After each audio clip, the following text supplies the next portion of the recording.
શું તમારા રસોડામાં આ 5 વસ્તુ છે કે નહીં? જો આ વસ્તુ તમારા રસોડામાં ન હોય તો આ વિડીયો જોયા બાદ જરૂર મૂકી દેજો. આ 5 વસ્તુઓ રસોડામાં ન હોય તો ઘરમાં ગરીબી આવી શકે છે અને ઘરમાં અન્નની અછત થાય છે, તેમજ પરિવારની પ્રગતિમાં મુશ્કેલીઓ આવી શકે છે. તો દોસ્તો, આજનો વિડીયો એ દરેક મહિલાઓ માટે ખૂબ જ જરૂરી બનવાનો છે. તો તમારો થોડો કિંમતી સમય આપી આ વિડીયોને છેલ્લે સુધી અવશ્ય જોતા રહેજો. એકવાર જરૂરથી પોતાના રસોડામાં નજર કરો. શું આ 5 શુભ વસ્તુઓ તમારા ઘરે હાજર છે? જો નથી તો આજે જ તેને રાખવાની શરૂઆત કરો. ભગવાન કરે દરેકના ઘરમાં સુખ, શાંતિ અને ભરપૂર અનાજ રહે. કારણ કે જ્યાં રસોડું પવિત્ર અને સંપૂર્ણ હોય છે ત્યાં હંમેશા સમૃદ્ધિનું નિવાસ રહે છે. જે વ્યક્તિના રસોડામાં કેટલીક જરૂરી વસ્તુઓની અછત રહે છે ત્યાં ધીમે ધીમે તકલીફો વધવા લાગે છે. ઘરમાં પૈસાની તંગી, અશાંતિ અને નકારાત્મકતા પોતાનું સ્થાન બનાવી લે છે. કહેવાય છે કે રસોડું માત્ર ભોજન બનાવવાની જગ્યા નથી, પરંતુ આખા પરિવારની સુખ સમૃદ્ધિનું કેન્દ્ર છે. તો દોસ્તો, આજે એવી મહત્વપૂર્ણ માહિતી જાણવા જઈ રહ્યા છો જે સામાન્ય રીતે કોઈ સરળતાથી નથી જણાવતું. જો રસોડામાં આ ખાસ વસ્તુઓ ન હોય તો ઘરની ખુશીઓ ધીમે ધીમે દૂર થવા લાગે છે. ઘણા લોકો અજાણતા એવી ભૂલો કરે છે જેના કારણે માતા અન્નપૂર્ણા અને માતા લક્ષ્મીની કૃપા ઓછી થઈ જાય છે. સૌથી પહેલાં વાત કરીએ મીઠું. મીઠું માત્ર ભોજનનો સ્વાદ નથી વધારતું, પરંતુ ઘરની ઉર્જા સાથે જોડાયેલું માનવામાં આવે છે. વાસ્તુમાં કહેવાય છે કે રસોડામાં મીઠું ખતમ થવું એ અશુભ સંકેત માનવામાં આવે છે. ખાસ કરીને સેંધા મીઠું ખૂબ પવિત્ર માનવામાં આવે છે. તે નકારાત્મક ઉર્જા દૂર કરે છે અને ઘરમાં શાંતિ જાળવી રાખવામાં મદદરૂપ માનવામાં આવે છે. કહેવાય છે કે મીઠું ખતમ થાય તે પહેલાં જ ફરી મંગાવી લેવું જોઈએ, કારણ કે મીઠું ઘરના સુખ અને સંતુલનનું પ્રતીક માનવામાં આવે છે. આ પછી આવે છે સરસવના તેલની. ઘણા ઘરોમાં અલગ અલગ પ્રકારના તેલનો ઉપયોગ થતો હોય છે, પરંતુ સરસવનું તેલ ખૂબ જ શુભ માનવામાં આવે છે. જ્યોતિષ અનુસાર તેનો સંબંધ શનિદેવ સાથે જોડાયેલો છે. કહેવાય છે કે જે ઘરમાં સરસવનું તેલ હંમેશા ઉપલબ્ધ હોય છે ત્યાં દુર્ભાગ્ય, અડચણો અને આર્થિક સંકટ ધીમે ધીમે ઓછા થવા લાગે છે. શનિવારે થોડું સરસવનું તેલ શનિદેવને અર્પણ કરવાથી જીવનના કષ્ટો હળવા થાય છે એવી માન્યતા છે. તેથી રસોડામાં સરસવનું તેલ ક્યારેય સંપૂર્ણ ખતમ ન થવા દેવું જોઈએ. ત્રીજી સૌથી મહત્વપૂર્ણ વસ્તુ છે ચોખા. ચોખાને સનાતન ધર્મમાં અક્ષત કહેવામાં આવે છે. દરેક પૂજા, યજ્ઞ અને શુભ કાર્યમાં ચોખાનો ઉપયોગ થાય છે. ચોખા ચંદ્ર અને માતા લક્ષ્મી સાથે જોડાયેલા માનવામાં આવે છે. જે ઘરમાં ચોખાનો ડબ્બો ભરેલો રહે છે ત્યાં સુખ, શાંતિ અને વૈભવ ટકી રહે છે એવી માન્યતા છે. કહેવાય છે કે ચોખાનો ડબ્બો ક્યારેય સંપૂર્ણ ખાલી ન કરવો જોઈએ. થોડા દાણા હંમેશા રાખવા જોઈએ, જેથી ઘરમાં અન્ન અને સમૃદ્ધિનો પ્રવાહ સતત ચાલતો રહે. ચોથું છે લોટ. વાસ્તુશાસ્ત્ર અનુસાર લોટનો ડબ્બો ક્યારેય સંપૂર્ણ ખાલી થવા દેવામાં આવતો નથી, કારણ કે લોટને અન્નપૂર્ણા દેવીનું પ્રતીક માનવામાં આવે છે અને તેને ઘરની સમૃદ્ધિ તથા અન્નની સતતતા સાથે જોડવામાં આવે છે. તેથી માન્યતા મુજબ જો રસોડામાં લોટ હંમેશા થોડો બચેલો રહે તો ઘરમાં અન્ન અને સુખની સ્થિરતા જળવાઈ રહે છે અને અછતની પરિસ્થિતિથી બચાવ થાય છે.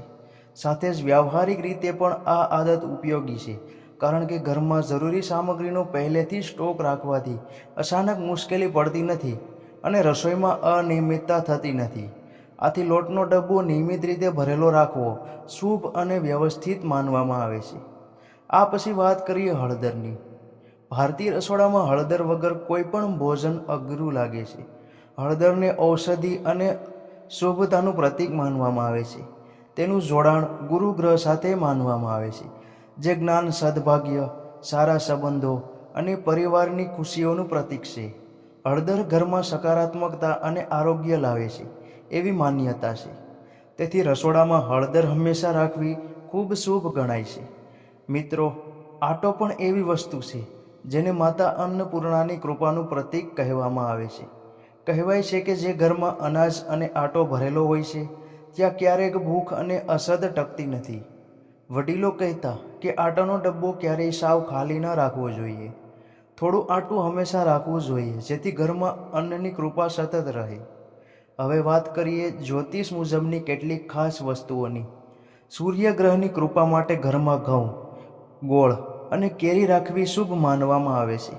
જો ઘરના લોકો સરકારની નોકરીમાં હોય, સમાજમાં માન સન્માન ઈચ્છતા હોય અથવા નેતૃત્વમાં આગળ વધવા માગતા હોય તો આ વસ્તુઓ ઘરમાં હોવી શુભ માનવામાં આવે છે. ચંદ્ર માટે દૂધ, દહીં, ખાંડ અને સફેદ ચોખા શુભ માનવામાં આવે છે.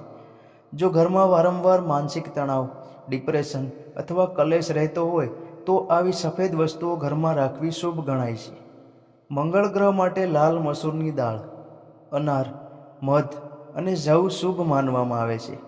કહેવાય છે કે આ વસ્તુઓ ઘરમાં હોવાને કારણે હિંમત, આત્મવિશ્વાસ અને પ્રગતિ વધે છે. બાળકો અભ્યાસમાં આગળ વધે છે અને જીવનમાં લીડરશિપ ગુણ વિકસે છે. બુધ ગ્રહ માટે લીલા શાકભાજી, લીલી દાળ, હરી મટર અને જ્વાર શુભ માનવામાં આવે છે. વેપાર, નોકરી અને બુદ્ધિ વિકાસ માટે આ વસ્તુઓને શુભ ગણવામાં આવે છે. ગુરુ ગ્રહ માટે ચણા, બેસન, હળદર, કેળા અને પીળી દાળ ખૂબ જ શુભ કહેવાય છે. આ વસ્તુઓ પરિવારના સુખ, લગ્ન જીવન અને સદભાગ્ય માટે શુભ માનવામાં આવે છે. શુક્ર માટે મિશ્રી, દાલચીની, કમળગટ્ટા અને કેટલીક સુગંધિત વસ્તુઓ શુભ કહેવાય છે. આ વસ્તુઓ વૈભવ, આકર્ષણ અને આર્થિક બરકતનું પ્રતીક માનવામાં આવે છે. શનિ માટે કાળી ઉડદ, કાળી મરી, લવિંગ, તેજપાન અને કાળો મીઠું શુભ કહેવાય છે. અને ખાસ કરીને આચાર વિશે એવી માન્યતા છે કે ઘરમાં આચાર ક્યારેય પૂર્ણ રીતે ખતમ ન થવો જોઈએ. આચાર ઘરના સ્વાદ અને સમૃદ્ધિનું પ્રતીક માનવામાં આવે છે. મિત્રો, રસોડાની સ્વચ્છતા પણ એટલી જ જરૂરી છે. ગંદુ રસોડું, ખાલી ડબ્બા અને બગડેલું અનાજ નકારાત્મકતા લાવે છે એવી માન્યતા છે. જ્યારે સ્વચ્છ અને વ્યવસ્થિત રસોડું ઘરમાં સકારાત્મક ઉર્જા ફેલાવે છે. તેથી ભોજનનું સન્માન કરો, અન્નનો બગાડ ન કરો અને માતા અન્નપૂર્ણાને હંમેશા યાદ રાખો. કહેવાય છે કે જ્યાં રસોડામાં અન્નનો આદર થાય છે, જ્યાં ભોજન પ્રેમથી બનાવવામાં આવે છે અને જ્યાં ડબ્બા ક્યારેય સાવ ખાલી નથી થતા, ત્યાં માતા અન્નપૂર્ણા અને માતા લક્ષ્મીની કૃપા હંમેશા બની રહે છે.